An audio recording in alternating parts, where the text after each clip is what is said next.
여러분, 어떤 모임이나 단체에서 회의가 길어지면 인생에 회의가 생기고요.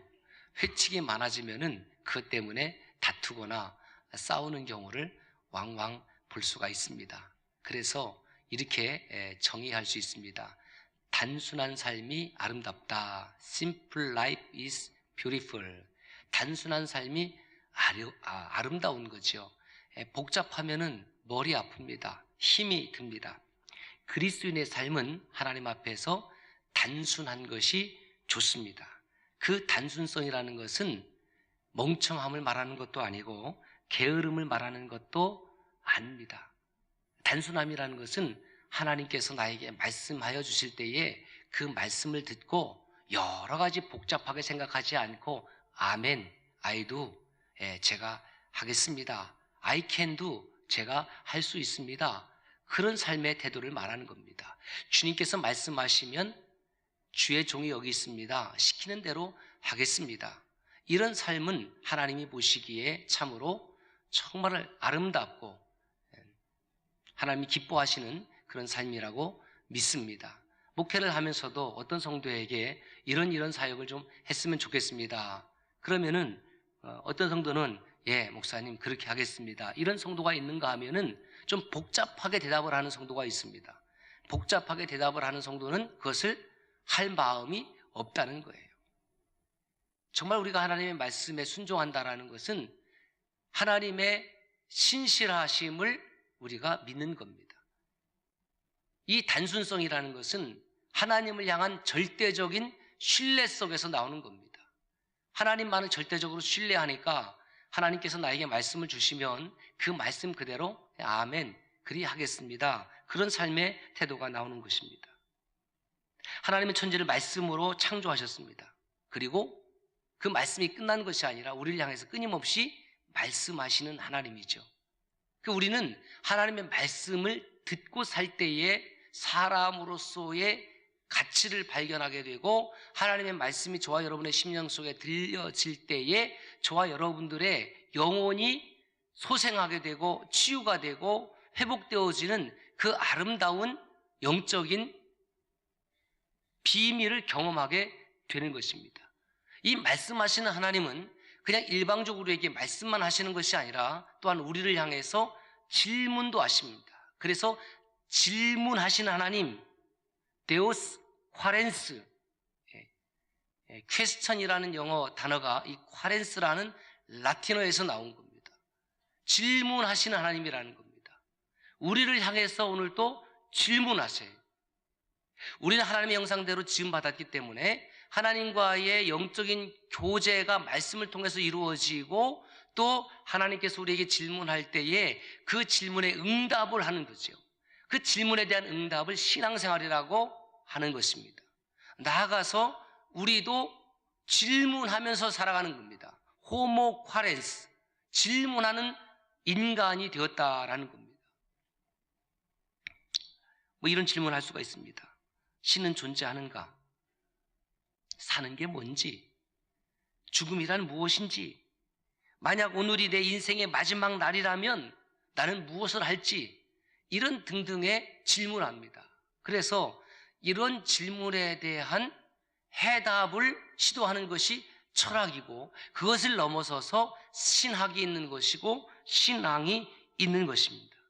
고대 그리스 철학자들도 그리고 초기교회 교부들도 이 질문법을 계속해서 사용하셨고 그 다음에 현대 유대의 교육에서 보면 탈무드를 가지고 두 사람이 마주 앉아서 한 사람이 질문하고 한 사람이 대답을 하고 또 대답한 사람이 질문하고 또 질문한 사람이 대답하고 끊임없이 이 질문법을 사용한다라는 겁니다. 그런 차원에서 신구약 성경을 읽어보니까 신구약 성경에는 무수한 질문들이 있습니다.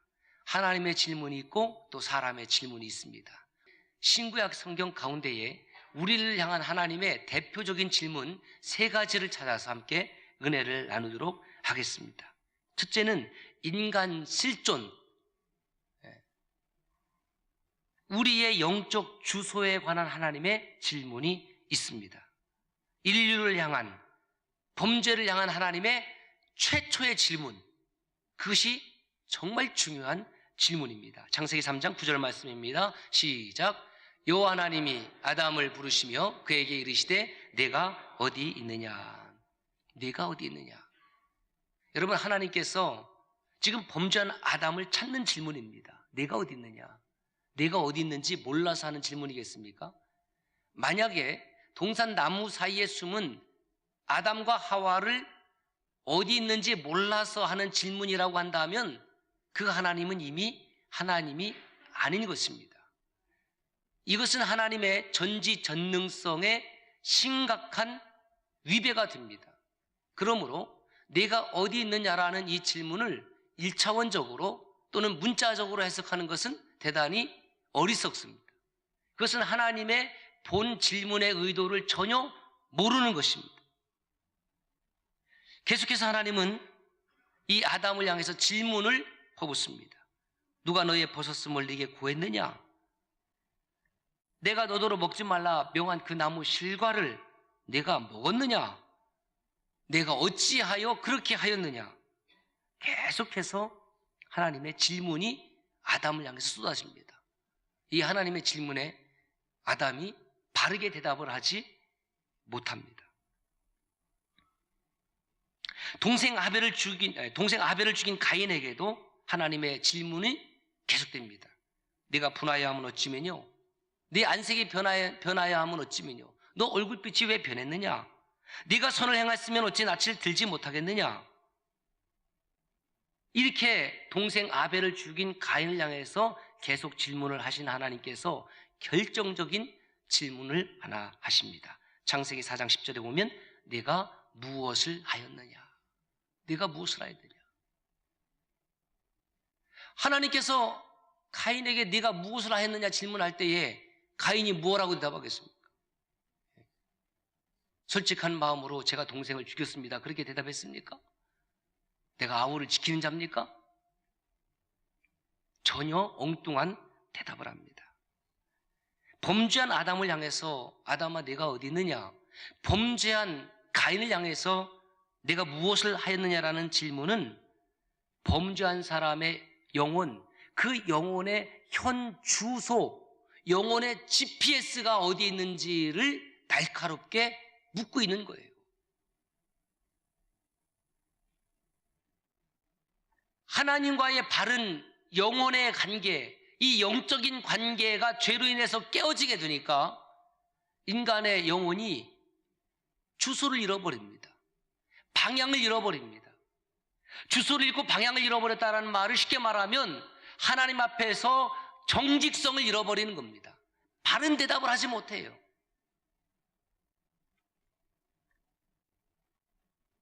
두려움에 떠는 겁니다. 불안한 겁니다. 그리고 하나님의 낯을 피하는 겁니다. 하나님의 얼굴을 피하는 거예요. 이것이 죄를 지은 사람의 특징입니다. 아이를 키우면서 아이들이 어렸을 때는 잘못을 하잖아요. 그러면 잘못을 하면은 그 부모의 눈을 똑바로 쳐다봅니까? 못 봅니까? 못 봐요. 아무 얘기도 안 했는데 요것들이 눈을 피해서 슬슬 돌아다녀요. 그러면 너 이 녀석 요리 와봐. 그럼 뭐예요? 분명히 어디 가서 허튼 짓 하고 뭘 엎질렀든지 깼든지 했던 거예요. 그러면 부모의 얼굴을 보지 못하고 눈을 마주치지 못하는 겁니다. 하나님께 범죄하고 나니까 숨습니다. 얼굴을 보지 못하는 겁니다. 낯을 들지 못하는 것입니다. 내가 어디 있느냐, 내가 무엇을 하였느냐라는 질문은 하나님이 몰라서 하는 질문이 아니라 아담도 마찬가지고 가인도 마찬가지고 그 두 사람의 영적인 주소가 도대체 어디 있느냐라고 애타게 묻는 것입니다. 창세기 3장 8절 말씀 함께 읽습니다. 시작. 그들이 그날 바람이 불 때에 동산에 거니시는 여호와 하나님의 소리를 듣고 아담과 그의 아내가 여호와 하나님의 낯을 피하여 동산 나무에 숨은지라. 아담만 피한 것이 아닙니다. 가인만 낯을 들지 못한 것이 아닙니다. 선지자 요나는 하나님께서 니느웨로 가는 길을 알려줬을 때에 여호와의 낯을 피해서 다시스로 갑니다. 다시스로 가는 배를 타고 여호와의 얼굴을 피하기 위해서 배 가장 밑에까지 내려가 숨습니다. 요나서 1장 3절입니다. 시작. 그러나 요나가 여호와의 얼굴을 피하려고 일어나 다시스로 도망하려 하여 욥바로 내려갔더니 마침 다시스로 가는 배를 만난지라 여호와의 얼굴을 피하여 그들과 함께 다시스로 가려고 뱃삭을 주고 배에 올랐더라. 그 요나서 1장 3절에 보면 여호와의 얼굴을 피했다가 몇 번 나와요? 2번 나오는 거예요. 여호와의 얼굴을 피하는 겁니다. 여러분, 사람이 단순한 사람은 정직합니다.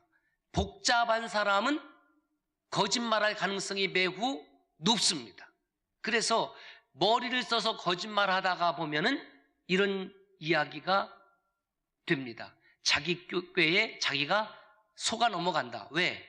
자기가 거짓말하다 보면 그 거짓말이 거짓말을 낳고 나중에는 그 거짓말이 스스로 의해서 들통이 나게 되어 있는 거예요. 그 거짓말하는 사람은 말이 어렵습니다. 거짓말하는 사람은 복잡합니다. 그러나 진실한 사람, 정직한 사람은 단순합니다. 심플합니다. 심플 라이프를 추구합니다. 여호와 하나님의 낯을 피할 수 있는 곳이 우주 어느 곳에 있다고 생각하십니까? 우주 어느 한 곳도 여호와 하나님의 낯을 피하여 숨을 곳은 없습니다. 동산 나무 사이에 숨었습니까? 배 밑창에 숨었습니까? 그것은 자기 손으로 눈을 가리고 태양이 없다라고 이야기하는 것과 다를 바가 없습니다.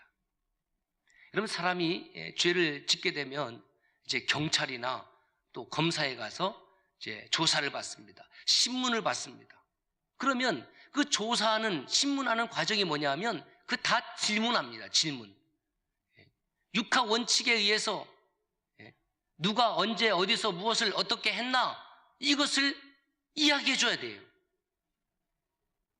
그 시간에 당신이 어디에서 누구와 무엇을 어떤 일을 했는지를 그것을 대답하지 아니하면 경찰이나 검찰이 알리바이가 성립이 안 됐다고 그래서 입건하는 거예요. 아, 당신은 뭔가 문제가 있어. 그 시간대에 무엇을 했는지 누구도 증명하지 못하기 때문에 더 깊은 조사를 들어가는 겁니다. 그래서 그렇게 질문하고 조사하는 목적은 결국 죄를 규명하기 위해서, 당신이 죄인인지 아닌지를 가리기 위해서 끊임없이 추궁하고 질문하고 신문하고 조사하는 것입니다. 그러나 우리 하나님께서 우리를 향해서 내가 어디 있느냐, 네가 무엇을 하였느냐라고 질문하는 것은 그 취지와 목적이 전혀 다릅니다. 하나님의 질문은 저와 여러분들을 처벌하기 위한 질문이 아니다라는 것입니다.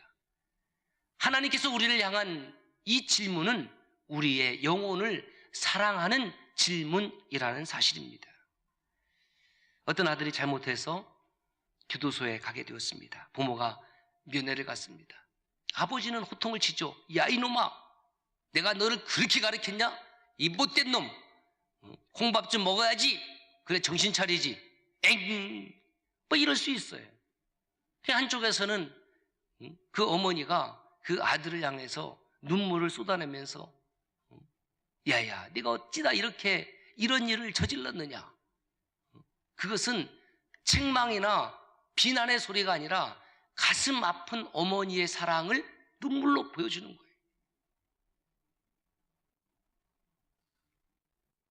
하나님의 질문은 하나님의 형상대로 지었고 하나님의 생기를 불어넣은, 그리고 하나님의 사랑을 독차지한 아담이 어쩌다가 하나님의 말씀을 불순종하고 거역해서 죄인의 모습으로 추락해서 여호와의 낯을 피하여 숨어 사는 존재가 되었느냐라는 거예요.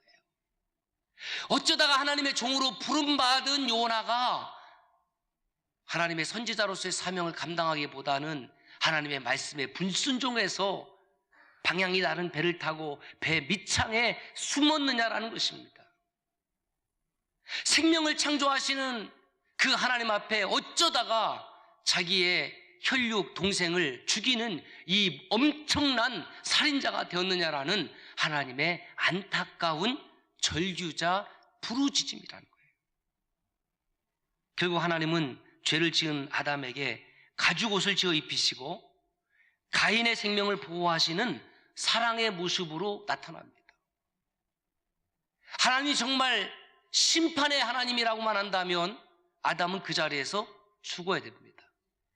동생 아벨을 죽인 가인도 하나님께서 그 자리에서 바로 죽이셔야 됩니다.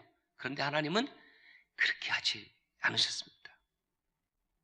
성도 여러분, 오늘날 많은 사람들이 아담과 가인이 그랬던 것처럼, 그리고 요나가 그랬던 것처럼 여전히 하나님의 낯을 피하여 숨어 삽니다. 그리고 하나님의 질문을 애써 외면합니다.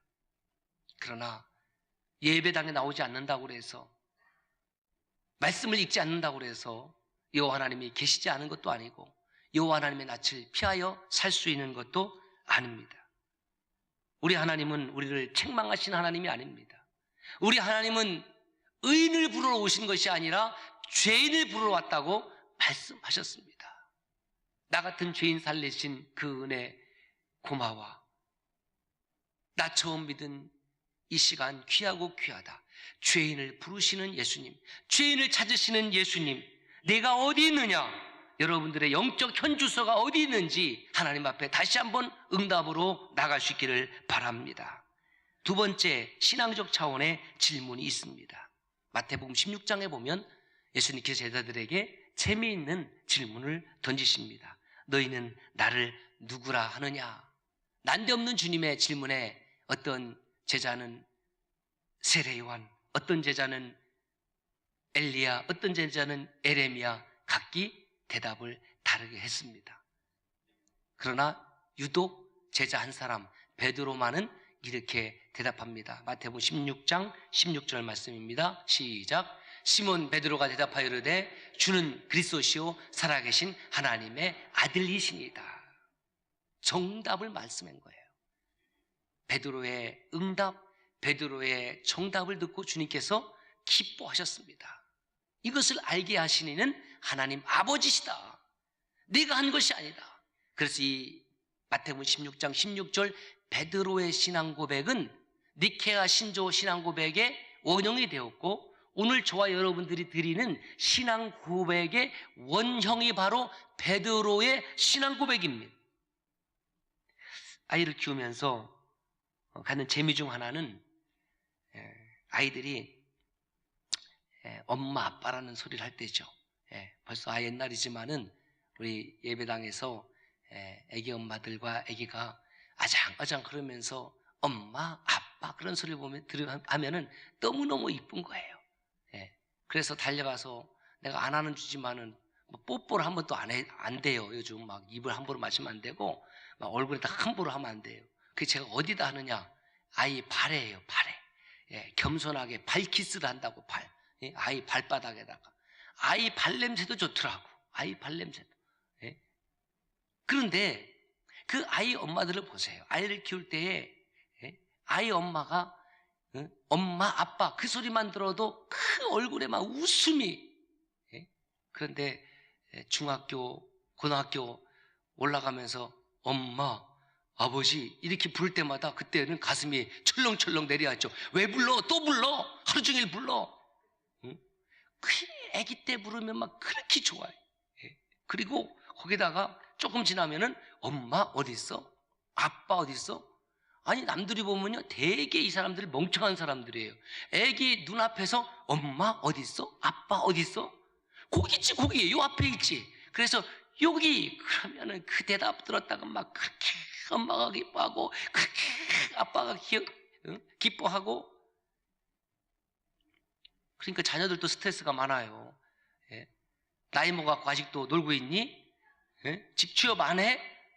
아니 엄마 아빠만 해도 그렇게 기뻐하고 그렇게 즐거워했던 부모님이 조금 컸다고 엄마 아빠 소리 부르면 막 심장 놀래고 아직도 집에 있니라고 그러니 아이들도 엄청 스트레스를 많이 받는 겁니다.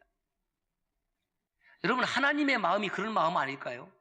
우리가 하나님을 향해서 하나님 아버지요 주는 그리스도시요 살아계신 하나님의 아들입니다라고 고백할 때에 그 고백 그것으로 하나님은 기뻐하실 줄로 믿습니다. 하나님 어디 있니? 여기요. 하나님 어디 있니? 제 안에 계십니다. 하나님 어디 있니? 저와 함께 동행하십니다. 이렇게 대답하면 얼마나 기쁘겠습니까?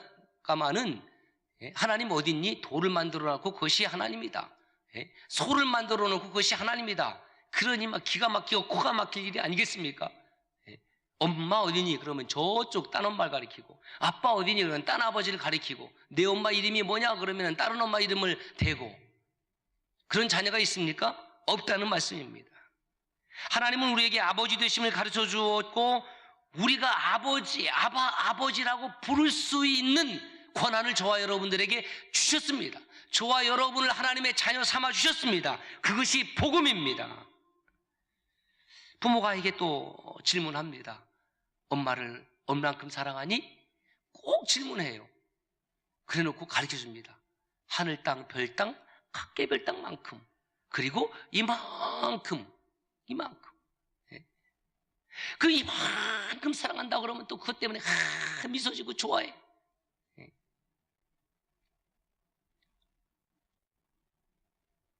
예수님께서 주는 그리스도시요 살아계신 하나님의 아들입니다라고 고백한 시몬 베드로를 부활 후에 갈릴리 바다에서 다시 만나서 묻습니다. 요한의 아들 시몬아, 네가 나를 사랑하느냐? 그거예요. 너 나 사랑하니? 아버지 된 나 사랑하니? 그럼 뭐라고 대답해요? 네, 주님 이만큼 사랑합니다. 하늘 땅 별 땅만큼 사랑합니다. 이렇게 고백해야 되는데 차마 그 고백을 할 수 없어서 너무너무 부인하는 것이 부끄러워서 주님이 아시지 않습니까? 주님이 아시지 않습니까? 내가 주님을 사랑하는 줄 주님이 아시지 않습니까? 그렇게 고백을 3번 하시고 그 사랑의 고백을 들은 후에 주님께서 내 양을 먹이라, 내 양을 치라고 위탁의 말씀을 해 주셨습니다. 여러분, 신앙이라는 것은 객관적 사실을 알고 있고 진리를 소유하고 있는 것 그 자체가 신앙이 아닙니다. 객관적 사실을 내 주관적 고백으로 바꿔나가는 것, 그것을 신앙이라고 하는 겁니다. 진리 그 자체가 신앙이 아니라 진리를 내 입으로, 내 삶으로 고백해내는 것, 그것을 신앙이라고 하고 믿음이라고 하는 것입니다. 예수 그리스도가 나의 하나님이시고 그분이 창조주이시고 그분이 사람의 모양을 입으시고 사람의 모양, 형상 따라서 이 땅에 오신 하나님이라는 사실을 저와 여러분의 입술을 통해서 고백하는 것, 그것을 믿음이라고 하는 것입니다. 이런 아름다운 믿음의 고백, 아름다운 신앙의 고백이 이제로부터 영원까지 이어지기를 주의 이름으로 축원합니다. 마지막으로 선교적 차원의 질문이 있습니다. 여러분, 우리가 살아가면서 함께 사는 가족이 있습니다. 남편이 있고 아내가 있고 자녀가 있고 친지들이 있습니다. 이들을 향한 선물이 구정 때 있고 추석 때 있습니다. 생일 때 있습니다. 많은 선물이 있을 수 있지만은 그 선물 중에 최고의 선물이 무엇이냐 하면 바로 복음을 전하는 거예요. 저들의 영혼이 구원받는 것입니다. 그들이 하나님의 자녀가 되는 것입니다. 그들로 예수 그리스도를 구원자로, 구세주로 고백하게 하는 것입니다. 예수님을 전하고 복음의 세계로 저들을 초대하는 것이야말로 최고의 선물인 줄로 믿습니다. 그래서 하나님은 구약과 신약을 보면 수없이 많은 하나님의 종들을 하나님을 대리해서 이 땅에 보내셔서 하나님의 말씀을 증거하게 하고 전도하고 선교하게 하였습니다. 그 중에 대표적인 사람 한 사람을 소개합니다. 이사야 6장 8절입니다. 시작. 내가 누구를 보내며 누가 나를 위하여 갈꼬? 이것은 사명자를 부르신 하나님의 질문입니다. 내가 이 시대를 향해서, 이 백성들을 향해서 누구를 보내고 누가 나를 위하여 갈꼬라는 이 질문을 이사야 선지자 앞에서 하니 이사야 선지자가 그 하나님의 질문에 도망을 하지 못합니다. 주여, 제가 여기 있습니다. 제가 가겠습니다. 저를 보내어 주십시오. 그것이 이사야 선지자의 고백이었고 응답이었습니다.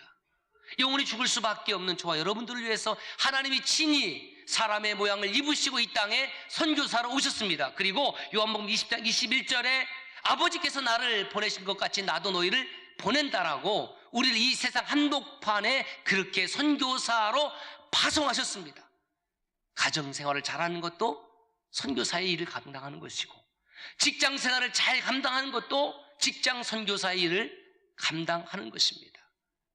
아버지와 아들과 성령의 이름으로 세를 주고 모든 족속으로 제자를 삼고, 그것이 하나님께서 저와 여러분들에게 위탁하신 전도와 선교의 사명입니다.